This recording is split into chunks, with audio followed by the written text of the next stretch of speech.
তাহলে ସାଧାରଣ ସ୍ପର୍ଶ କ'ଣ ହେଲା? ତେଣୁ ସାଧାରଣ ସ୍ପର୍ଶ ଆମର ଦି ପ୍ରକାର ପଢି ପାରିବା। ଗୋଟେ ହେଲା ବହିଃସ୍ପର୍ଶୀ, ଇଏ ହେଲା ଗୋଟେ ବୃତ୍ତ, ଇଏ ମଧ୍ୟ ଆଉ ଗୋଟେ ହେଲା ବୃତ୍ତ।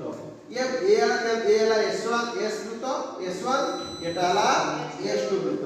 यार केंद्र बिंदु होला O1, यार केंद्र बिंदु होला O2।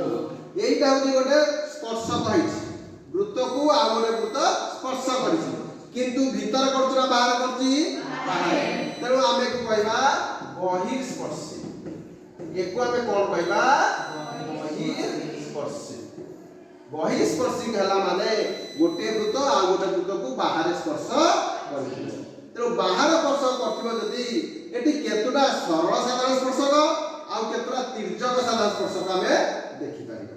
तेणु एइटा जे सरल साधारण स्पर्श काटिबा, ये देखो एको एको पे गोटे काटि देले, ये हला गोटे एल सरल रेखा, ये बोलते एमिति एमिति काटि दे पारले, ये हला गोटे सरल रेखा धर L1 एटा हला L2।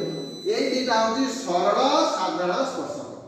कोनडा सरल साधारण स्पर्शक। तेणु काहाकु सरल साधारण लिखिबा जाने एको आमे कहि परिबा सरल साधारण स्पर्शक। सरल साधारण स्पर्शक एटी केतरा हला? दुईटा। तेणु जदि बहिस्पर्शी हुए तार सरल साधारण स्पर्शक हला दुईटा, किंतु तिर्यक साधारण स्पर्शक कहा कहबा? जदि एमिति आमे टच कर दबा, देखो गोटिए मात्र होची, तेणु एटा कहबा तिर्यक साधारण स्पर्शक।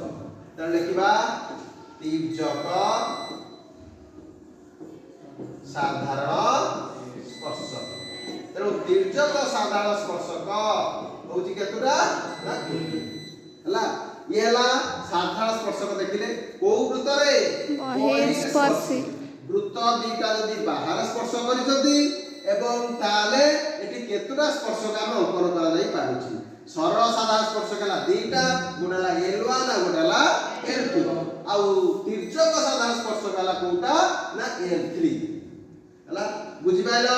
समस्त लिखि दिया खातार जे केमिति भाबरे हमें साधारण स्पर्शक काटि परिबा। सरल साधारण स्पर्शक केतुरा आ तिर्यक साधारण स्पर्शक केतुरा हला।